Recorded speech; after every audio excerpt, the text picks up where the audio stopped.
So please let me introduce my presentation about radioprotectors, both synthetic and derivatives of plants. I want to analyze and compare their properties, the functions, and possible use. So, unfortunately, we live in the world which depends on the nuclear power, and not always it is safe because frequent testing of nuclear weapons, accidents at nuclear power stations. I hope you remember Chernobyl tragedy on Ukraine, and not so far from today was Fukushima. And general tension in the world have led to increased attention to the problems of correction of effects of irradiation of living organisms. Gamma radiation, like X-ray radiation, belongs to the category of penetrating and, as a result, the most dangerous types of radiation. High doses of radiation cause radiation sickness, accompanied by the diarrhea, nausea, vomiting, dehydration, and very strong headache, and finally, death. So how we can separate types of sickness which follow this type of irradiation? First of all, acute irradiation sickness develops as a result of a general single uniform or relatively uniform external X-ray and or neutron irradiation in a dose of at least 1 gray. It's a lot. Subacute radiation sickness forms if the majority of the dose is obtained as a result of prolonged irradiation, not one time. And chronic radiation sickness forms if the necessary dose accumulates for several months. The patterns of destruction of integral organism are determined by two factors. First, the radiosensitivity of tissues, organs, and systems essential for the survival of the organism. And second one, the amount of the absorbed radiation dose and its distribution in space and time. So, what are the critical organs for um, Mm, for humans. First of all, blood forming organs, then alimentary canal, and on the third place, we have to put endocrine glands.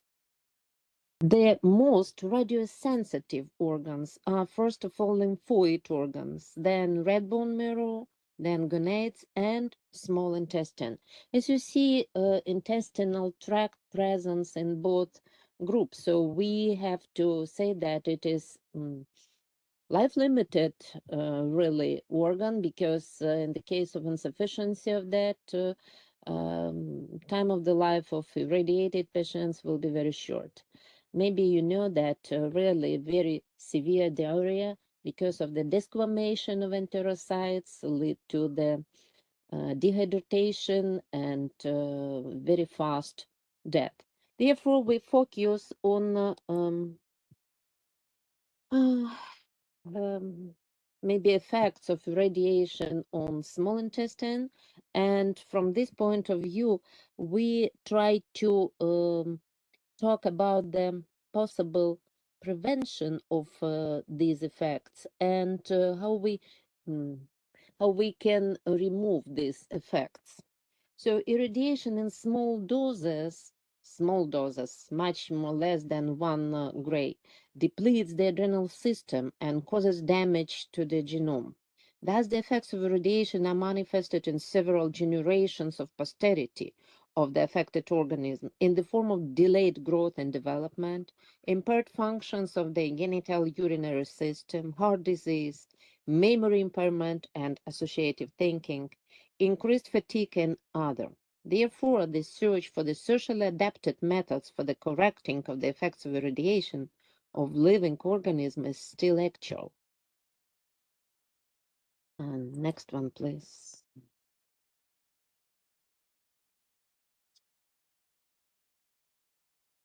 Uh, So these methods can be separated in two main groups. methods which use synthetic protectors and natural. Second, synthetic radioprotectors also can be divided into two groups. First one, radioprotectors of short-term one-stage action, which are introduced into the body in a short time before irradiation. So we try to protect negative result of irradiation. What are they? They are sulfur compounds like mercaptoethylamine, cysteamine, L-cysteine, gamma-4, cystophos, etc. They are biological active amines like serotonin, 5-methoxytryptamine, and adrenaline. They are preparations that disrupt the transport of oxygen in the body, like methemoglobin-forming agents, or its utilization by cells, cyanides, nitrates, and cyanophores. They are derivatives of imidazole, or aryl alkyl amines, or indolyl alkyl amines, or certain alcohols like butylol, and other radioprotectors, various aminotiols like mercamine, like aminoethyl, like propamine, and many others. Next.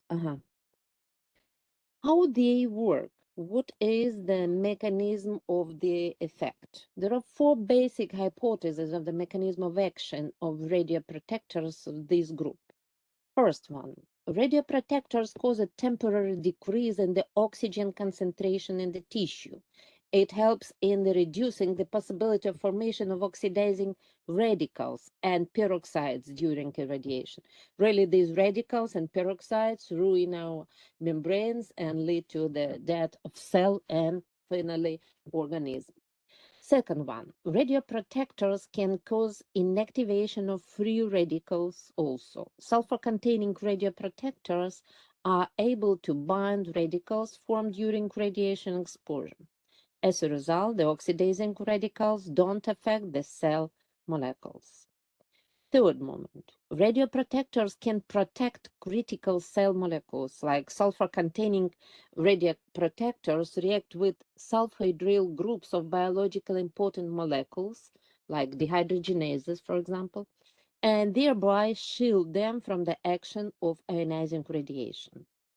Radioprotectors as compounds that enhance the radioresistance of biochemical systems. The absolute majority of radioprotectors of one-stage action have a radioprotective effect only in subtoxic doses. Various sensitive biochemical systems such as DNA biosynthesis, oxidative phosphorylation, formation of high-energy bond compounds, etc., are inhibited. The mechanism of temporary inhibition of biochemical systems bases on the ability of radioprotectors to build chemical bonds with enzyme molecules by the temporal formation of a mixed disulfide bond between the radioprotector and the protein enzyme molecules containing the sulfhydryl bonds. Like I said, dehydrogenases, caspases, insulinase enzyme which destroys insulin, acetylcholinesterase which destroys acetylcholine, tissue cathepsins, different families. Next. What are the restrictions of use of these class of protectors? Toxic side effects. Very important, you understand, the organism which suffers from irradiation has weakness, has some big problems besides these effects, and radioprotectors, instead of treatment, add and multiply these side effects. Limited time of activity and use of radioprotectors after irradiation is ineffective. Then, next, second group, long-acting radioprotectors, which are administered repeatedly, usually in small doses to radiation exposure. To this group, we belong to dimethyl sulfoxide, DMSO, is an antioxidant sulfur compound, is able to decrease inflammation and pain, exerts radioprotective effects through the facilitation of DNA double-strand break repair, but just in toxic concentration. So it works just in high concentration, which is toxic.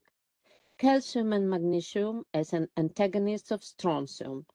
They can be used per os, and like we try with the high concentration of them to remove strontium from the organism, irradiated organism.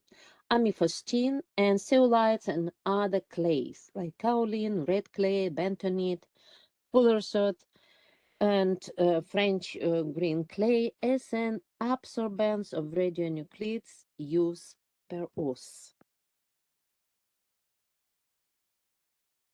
What restrictions we can find in this case? Amifostine use leads to side effects like chills, dizziness, drowsiness, nausea, and vomiting. Strong side effects, as you see. It's toxic. DMSO realizes its radioprotective effect just in high concentration, which is toxic.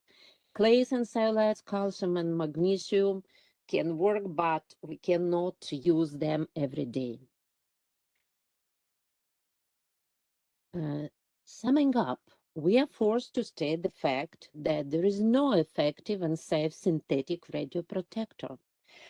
That's why special attention is paid to natural phytopreparations, which in comparison with the patented preparations have low toxicity, wide spectrum of activity, and soft, prolonged effect. There are many data about radioprotective functions of different plants, their complexes, and biologically active compositions, like propolis, like honey, like plant extracts. But among them, first, flavonoids containing preparations are discussed. Here you can see the main representatives of flavonoids family, which contains more than 6,000 members, hydroxylated phenolic compounds, and from them you can see we have flavones, flavonols, we have isoflavones, halcones, anthocyanins, and a lot of different other. As you see, all of them are more or less derivatives of rutin, flavone, which contains flavone in its structure, and all these compounds last maybe 10, maybe a little bit more years, are in the focus of researchers because of their ability to use their psychic structure as a trap for free radicals. What is the next? Uh-huh. What is the mechanism of their radioprotective activity? As I said, they work as scavengers of free radicals, and in this way prevent peroxide oxidation processes in the cell.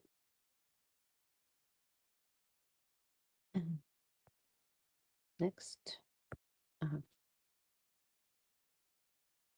There is a wide range of investigated representatives of this family of flavonoids, from well-known like hesperidine, quercetin, rutin, as I said, genistein, camphorol, to less frequently investigated deoxyschizandrine and schizandrine and bicalein.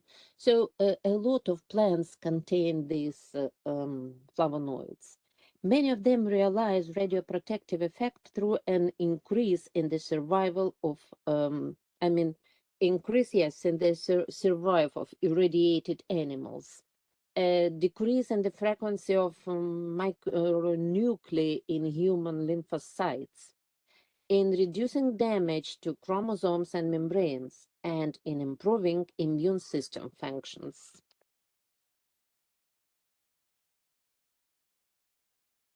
How we can verify these results? Because, as I said, a lot of researchers pay the attention on investigation of flavonoids. They use different objects, they use different methods and different sources. I mean, they use one flavonoid, a couple of flavonoids, or summary extract of plant, like in the case of propolis or honey. They use different doses of irradiation of object from zero point 0.1 gray till 5 gray. It's very big difference and very different effects. Use of different objects, as I said, and use of different methods. That's why verification of results is possible, of course, but it's very difficult. In each case, we have um, to pay attention on corresponding result in corresponding condition, and it is very difficult to compare with other results of other researchers. From this big range of plants which contain flavonoids, milk thistle, I'm sorry, next. Uh-huh.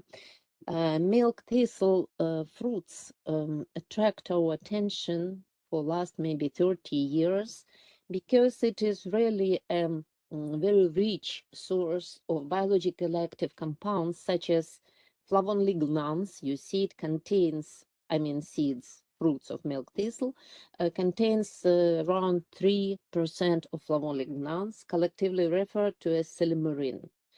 And the main three principal components from 7 known of these flavonolignans are the flavolignans silibin, silicristin, silidianin.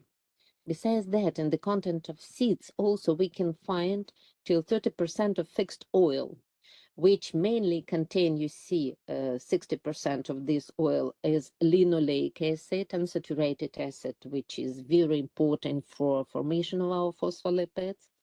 Approximately 30% is oleic acid, same, and around 9% is palmitic saturated acid. Besides that, these seeds contain till 30% of protein, a lot of vitamin E, tocopherol, a lot of sterols, including cholesterol, comsterol, stigmasterol, and citosterol.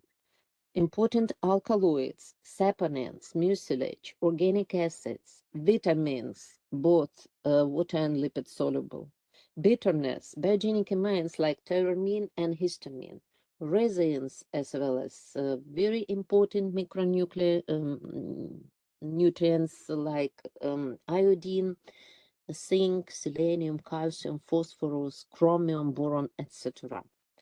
Here you can see a picture of this milk thistle. Really, it is usually garbage plant which grows everywhere in whole world. It's not specially cultivated herb, and it has a lot of different names from the St. Mary herb, like milk thistle. It got its name because of the special white spot on the leaves of this plant, and they said that they were drops of the milk of St. Mary.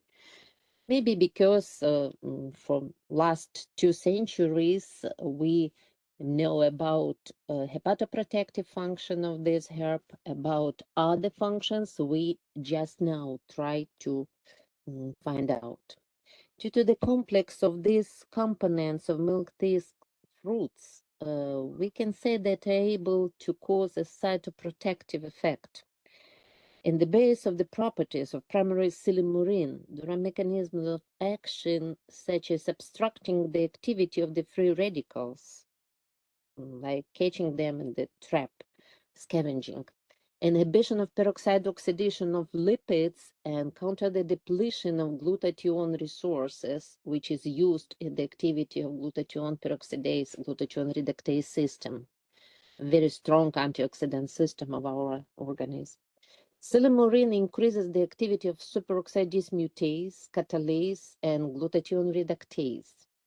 Due to the ability to modify the cell membrane, it prevents the penetration of toxins into the cell, primarily into the hepatocytes. That's why silymarin usually lasts 10th years, was used as a strong hepatoprotector, as I said. Inhibition of the formation of leukotriene from polyunsaturated fatty acids, which cause inflammatory effects and modulation of immune functions. In this way, milk thistle seeds extract decreases the inflammation. The ability to slow down or subject to regression of fibrotic process, also very important, in the case of fibrosis of liver. Here you can see, next please. Our works, which we provide to milk thistle effects investigation. What are the mechanisms? Next one. Next. Thanks. What are the mechanisms of radioprotective action of flavonoids? Most authors consider the main mechanism of their action is the ability of flavonoids to be scavengers, like traps of free radicals. Thus, they ensure the stopping of free radical and peroxide oxidation, and thus protect the cell membranes. Radiation protective agents with the implementation of radiation protective action taking place at the cellular level in the course of rapidly proceeding radiation chemical reactions. At the same time, when the ionizing radiation energy is absorbed, these agents partially neutralize the oxygen effect as a radiobiological phenomenon, especially in the radiolysis of DNA. Radiation protective agents that exert their effect at the system level by accelerating the post-radiation recovery of radiosensitive tissue through activation of a number of pro-inflammatory signaling pathways and an increase in the secretion of hematopoietic growth factors, including their use as mitigators in the early period after radiation prior to the clinical development of acute radiation syndrome.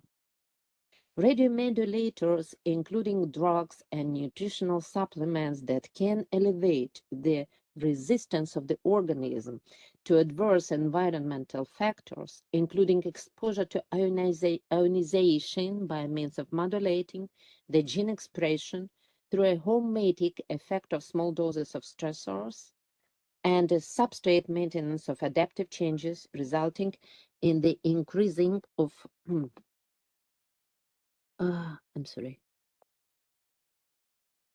Um, wait. Um, Resulting in the increased antioxidant protection of the organism. I lost the light. Radiation protective agents having polyvalence in implementation of the action may simultaneously induce radioprotective effect by various routes with the prevalence of basic mechanism of the action. So as you see, there are a lot of questions in the final like determination of mechanisms, the main mechanism of effect of radioprotective function of flavonoids, but anyway, we detect the fact that they are able to decrease the negative effects of radiation, and they even can prevent these effects because of the maintaining the reserve systems and no, go back. Thanks. Reserve systems of organism and activation of them and protection of them against the exhausting by the free radicals. So what are the conclusions? Next page. Thanks. Flavonoids are able to decrease negative effects of radiation. Flavonoids have very low toxicity compared to the synthetic protectors, and flavonoids have very small side effects. According to the milk thistle, the negative side effect, which is known, is just sometimes individual laxative effect. That's all. nothing more, even in high doses. Therefore, from our point of view, flavonoids have a big future as a radioprotectors and radio correctors of negative results of irradiation also. Yes. Thank you for your attention.